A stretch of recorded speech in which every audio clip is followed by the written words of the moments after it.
আসসালামু আলাইকুম। বাংলা সংবাদে সবাইকে স্বাগত জানাচ্ছি। আমি চিন্তিয়া হক। শুরুতেই সংবাদ শিরোনাম। সবচেয়ে কম মূল্যে বাংলাদেশকে বিদ্যুৎ দিচ্ছে নেপাল, বললেন নেপাল রাষ্ট্রদূত। আওয়ামী লীগকে কি করা হবে তা নিয়ে বিভিন্ন মহলের মধ্যে মতের ঐক্য। রাষ্ট্র সংস্কারের ভাবনা নিয়ে তৃণমূলে যাচ্ছে বিএনপি।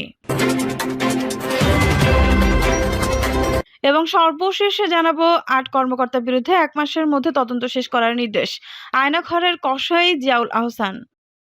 দর্শক, শুনছিলেন সংবাদ শিরোনাম, এখন বিস্তারিত। সবচেয়ে কম মূল্যে বাংলাদেশকে বিদ্যুৎ দিচ্ছে নেপাল, বললেন নেপাল রাষ্ট্রদূত। নেপাল সবচেয়ে কম মূল্যে বাংলাদেশকে বিদ্যুৎ সরবরাহ করছে। আগামীতে নেপাল আরো বেশি পরিমাণে বিদ্যুৎ সরবরাহ করবে। অন্তর্বর্তী সরকার গঠিত হওয়ার আগেই ৭ আগস্ট নেপাল সরকার বাংলাদেশের পরিবর্তনের স্বীকৃতি দিয়েছে উল্লেখ করে রাষ্ট্রদূত বাংলাদেশের অন্তর্বর্তী সরকারকে নেপাল সরকারের পক্ষ হতে সব ধরনের সহযোগিতার আশ্বাস দেন। ধর্ম উপদেষ্টা বলেন, বাংলাদেশ ও নেপাল সম্পর্ক অত্যন্ত নিবিড়, ঘনিষ্ঠ ও বন্ধুত্বপূর্ণ। দক্ষিণ এশিয়ার এই দুইটি দেশের কূটনৈতিক সম্পর্ক দীর্ঘদিনের। দুইটি দেশের কূটনৈতিক সম্পর্কে কখনো সংকট কিংবা টানাপোড়েন তৈরি হয়নি, বরং দিনে দিনে সুদৃঢ় হয়েছে। উপদেষ্টা বলেন, বাংলাদেশ ও নেপাল উভয়ই সার্কো বিমস্টেকের সদস্য। বিভিন্ন আন্তর্জাতিক ও আঞ্চলিক ইস্যুতেও এই দুটি দেশ অভিন্ন মনোভাব পোষণ করে থাকে। উভয় দেশের উন্নয়নে পারস্পরিক সহযোগিতার ক্ষেত্রসমূহ উত্তরোত্তর সম্প্রসারিত হচ্ছে। আগামী দিনে দুইটি দেশের মধ্যকার সম্পর্ক অন্যান্য উচ্চতায় পৌঁছাবে। রাষ্ট্রদূত বলেন, সত্যিকার অর্থেই বাংলাদেশের সাথে নেপালের সম্পর্ক অত্যন্ত চমৎকার ও বন্ধুত্বপূর্ণ। নেপালের সম্পর্ক অত্যন্ত সম্মান ও শ্রদ্ধার চোখে দেখে। আওয়ামী লীগকে কি করা হবে তা নিয়ে বিভিন্ন মহলের মধ্যে মতের অনৈক্য। পতিত ফ্যাসিস্ট দল আওয়ামী লীগকে কি করা হবে তা নিয়ে অন্তর্বর্তীকালীন সরকার, জাতীয়তাবাদী দল বিএনপি, ছাত্র গণঅভ্যুত্থানের রূপকার, বৈষম্য বিরোধী ছাত্র আন্দোলন, জামায়াত ইসলামী সহ সংশ্লিষ্ট বিভিন্ন মহলের মধ্যে মতের অনৈক্য দেখা দিয়েছে। ছাত্ররা ছাড়া কোনো পক্ষই এই ব্যাপারে তাদের মতের উপস্থির বা অটল থাকতে পারছে না। এক এক সময় এক এক বক্তব্য দিচ্ছে, তাদের বক্তব্য খুব স্বচ্ছ বা স্পষ্ট হচ্ছে না। আওয়ামী লীগকে নিষিদ্ধ করা, এই দলের অপরাধী নেতাকর্মীদের বিচার এবং এই দলকে নির্বাচনে অংশ নিতে দেওয়া কিংবা না দেওয়া নিয়েই এই মতের অমিল। আওয়ামী লীগের নেতারা দেশের জনগণের অধিকার ও শক্তিকে চ্যালেঞ্জ করে রাষ্ট্রশক্তি ও অস্ত্র বলে তাদেরকে প্রায় ১৬ বছর দমিয়ে রেখেছিল। তারা নিজের দেশের জনগণের উপর চাপিয়ে দিয়েছিল এক অঘোষিত যুদ্ধে। জনগণ বিরোধী তাদের এই যুদ্ধে মদদ দিয়েছে অতিকায় প্রতিবেশী দেশ ভারত। অবশেষে সেই যুদ্ধে তারা পরাজিত হয়েছে। সেই পরাজয়ের পর স্বাভাবিকভাবে আওয়ামী লীগের শীর্ষ নেত্রী হাসিনা দেশের ভেতরে তার জন্য নিরাপদ ১ ইঞ্চি জমিও খুঁজে পাননি। তার নিরাপদ আশ্রয়স্থল হয়েছে স্বদেশ নয়, ভারত। তিনি পালিয়ে গিয়ে সেখানেই তাদের আশ্রিত ও গলগ্রহ হয়ে আছেন। এর মাধ্যমে তিনি তার দেশবৈরী ভারতের প্রতি অনুগতশীল অবস্থান প্রমাণ করেছেন। এই ঘটনায় তার ব্যাপারটা তিনি নিজেই ফয়সালা করেছেন, নিজেকে বাংলাদেশের রাজনীতির জন্য অনুপযুক্ত, অযোগ্য হিসেবে তুলে ধরেছেন। এখন বাংলাদেশের জনগণের প্রতি হাসিনা যে সব অন্যায় ও অপরাধ করেছেন তার বিচার তাকে এনে নাকি তার অনুপস্থিতিতে সব এটা সেটা নির্ভর করবে পরবর্তী পরিস্থিতির উপর। হাসিনার রেজিম ও দলের আরো যেসব নেতা বিদেশে পালিয়ে গেছেন তাদের ক্ষেত্রে একই কথা প্রযোজ্য। যারা চেষ্টা করে পালাতে পারেনি, ধরা পড়েছেন বা এখনো দেশের মধ্যে লুকিয়ে আছেন, তাদের বিচার হোক, তারপর দোষী সাব্যস্ত বা নির্দোষ প্রমাণিত হওয়া সাপেক্ষ তাদের রাজনীতির অধিকার নির্ধারিত হবে। এদের সবার বাইরে নির্দোষ নিরাপদ আওয়ামী লীগের কতজন আছেন তারা কোনো হিসেব পরিসংখ্যান নেই এখনো কারো কাছে। এমন লোক খুঁজে পাওয়া গেলেও তারা আওয়ামী লীগ রাজনীতি করবেন কিনা অথবা অপরাধী আওয়ামী লীগের নেতারা সরে গিয়ে তাদের উপর দলের নেতৃত্বের ভার অর্পণ করবেন কিনা সেটা ভবিষ্যতের উপর নির্ভরশীল। তার মানে আওয়ামী লীগের ভবিষ্যৎ কি হবে সেটা আওয়ামী লীগের কোর্স অফ অ্যাকশন এর উপরেই নির্ভর করছে। অথচ আওয়ামী লীগের উপর তাদের নিজেদের ভবিষ্যৎ বেছে নেওয়ার দায়িত্ব ছেড়ে না দিয়ে অন্যরা অহেতুক এই নিয়ে মাথা ঘামাচ্ছেন ও নিজেদের মধ্যকার মতের অমিলকে দৃশ্যমান করছেন। অথচ রাষ্ট্র ক্ষমতা থেকে ফ্যাসিবাদী আওয়ামী লীগকে উৎখাতের সিদ্ধান্তই তাদের মধ্যকার ঐক্যের ভিত্তি তৈরি করেছিল। ছাত্র গণঅভ্যুত্থানকে বেআইনি পন্থায় বল প্রয়োগের মাধ্যমে মোকাবেলা, প্রমাণিত অতৎপরতা ও সন্ত্রাসী কার্যকলাপের কারণে ছাত্রলীগকে ইতিমধ্যে নিষিদ্ধ করা হয়েছে। অন্যান্য সংগঠনে যারা একই ধরনের অপরাধ করেছে তাদের প্রত্যেকের উপযুক্ত বিচারই হতে পারে।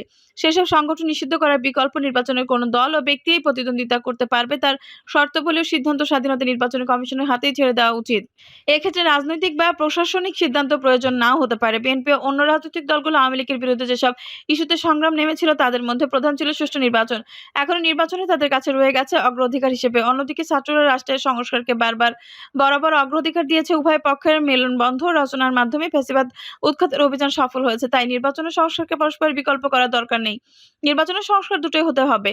তবে সংস্কার একটি চলমান ও দীর্ঘস্থায়ী প্রক্রিয়া। কাজে একটি যৌক্তিক পর্যায়ে ও সময়সীমা অতি প্রয়োজনীয় সংস্কার কাজ সমাধা করে দ্রুত নির্বাচনের দিকে যাওয়াটাই উত্তম হবে। রাজনৈতিক দলগুলো এটাকেই রোডম্যাপ বলছে এবং এই সংক্রান্ত একটা ঘোষণা চাইছে সরকারের কাছ থেকে। ইতিমধ্যে একজন উপদেষ্টা দেশের বাইরে চলে বলেছেন, সংস্কার শেষে আগামী ২০২৬ সালের মাঝ নাগাদ দেশে সাধারণ নির্বাচন হতে পারে। খুব ভালো কথা, এটা চূড়ান্ত করে সরকারের তরফ থেকে স্পষ্ট একটা ঘোষণা এলেই ল্যাঠা ঝুঁকে যায় বলে মনে করেন। ২৪-এর সফল অভ্যুত্থান যে অমিত সম্ভাবনা তৈরি করেছে, ছোটখাটো কাজিয়াল তা যেন কেউ বরবাদ না করে। রাষ্ট্র সংস্কারের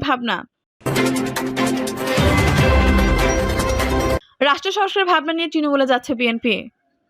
অন্তর্বর্তী সরকারের রাষ্ট্র সংস্কারের উদ্যোগের মধ্যে বিএনপি ও বিষয়ে তাদের ভাবনা জনগণের কাছে তুলে ধরতে চায়। এজন্য দলটি তাদের ঘোষিত ৩১ দফা নিয়ে তৃণমূলে যাওয়ার পরিকল্পনা চূড়ান্ত করেছে। এ নিয়ে ১০ বিভাগে কর্মশালা করবে বিএনপি। ইতিমধ্যে ঢাকা বিভাগীয় কর্মশালার মধ্যে দিয়ে কর্মশালা শুরু হয়েছে। ৮ ডিসেম্বর শেষ হবে। মঙ্গলবার বিএনপি স্থায়ী কমিটির বৈঠকে কর্মশালার সূচি চূড়ান্ত করা হয়। এছাড়া বৈঠকে নির্বাচন কমিশনার সহ বিভিন্ন বিষয়ে সরকারের পক্ষ থেকে সংস্কার যে প্রস্তাব চাওয়া হয়েছে সে বিষয়টি গুরুত্ব দিয়ে আলোচনা হয়, সবাই সিদ্ধান্ত হয়। বিএনপি কয়েকটি বিষয়ের সাথে তাদের সংস্কার প্রস্তাব করে সরকারের কাছে পেশ করবে। মঙ্গলবার ঢাকায় কর্মশালার মাধ্যমে বিভাগীয় পর্যায়ে এই কর্মসূচি শুরু হয়েছে। এরপর ২৬ নভেম্বর সিলেট, ৩০ নভেম্বর কুমিল্লা ও ফরিদপুর, ২ ডিসেম্বর খুলনা, ময়মনসিংহ, ৪ ডিসেম্বর চট্টগ্রাম এবং ৮ ডিসেম্বর রংপুর ও বরিশালে কর্মশালা অনুষ্ঠিত হবে। বিএনপি নীতি নির্ধারকরা বলেছেন, কর্মশালার মাধ্যমে বিএনপি রাষ্ট্র সংস্কার তাদের পূর্বে উদ্যোগ এবং এ বিষয়ে জনমত তৈরির উপর গুরুত্বারোপ করছে। দলের নেতারা মনে করছেন, রাষ্ট্র সংস্কারের ধারণা প্রথমে বিএনপি জনসম্মুখে এনেছিল, কিন্তু রাজনৈতিক নানা ঘটনা প্রবাহের কারণে সেই উদ্যোগের বিষয়টি অনেক ভুলে গেছেন। দলের নেতারা বলছেন, মূলত রাষ্ট্র নিয়ে বিএনপির চিন্তা জনগণের মাঝে তুলে ধরতে কর্মশালার উদ্যোগ নিয়েছে। দলের একজন সিনিয়র নেতা বলেন, অন্তর্বর্তী সরকার রাষ্ট্র সংস্কারের যে বিষয়গুলো জনসম্মুখে আনছে তা বিএনপির পক্ষ থেকে কয়েক বছর আগে বলা হয়েছে, কিন্তু অন্তর্বর্তী সরকারের রাষ্ট্র সংস্কারের ম্যান্ডেট নেই। তারপরও একটি গণ অভ্যুত্থানের সরকার রাজনৈতিক দলগুলোর চাহিদা অনুযায়ী একটি সুষ্ঠু নিরপেক্ষ নির্বাচন আয়োজনের মতো ন্যূনতম সংস্কার করা উচিত। অন্য সংস্কার নির্বাচিত সরকার করবে।